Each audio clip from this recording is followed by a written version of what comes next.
Биринчи, биз өкмөттүн отчетун угуп, негизги өзүңөр пландарды жасап, пландарга өзүңөр мониторинг көзөмөл жүргүзүп, өзүңөр баа берип койдуңар.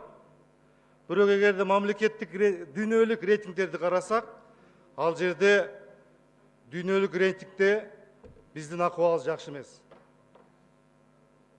Башка мамлекеттер менен атаандаштык жүргүзүш керек. Экинчи маселе бул ЕАЭС, ЕАЭП боюнча айткым келет. Урматтуу коллегалар, биз ЕАЭПке киргенде 4 шарт менен киргенбиз. 4 эркиндик бизге берилген. Бул биринчиси товардын эркин жүрүшү, экинчиси капиталдын жүрүшү, төртүнчүсү эмгек ресурстар жана кызмат көрсөтүү.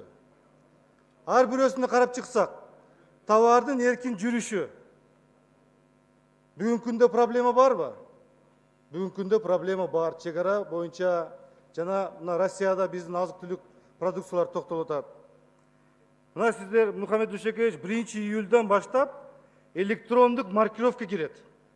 Ал жерде дагы өтө чоң проблема болуп калышы мүмкүн.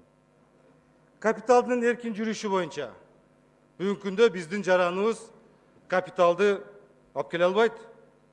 Эмгек ресурстар боюнча Россиядан башка мамлекетте биздин маселе чечилген жок.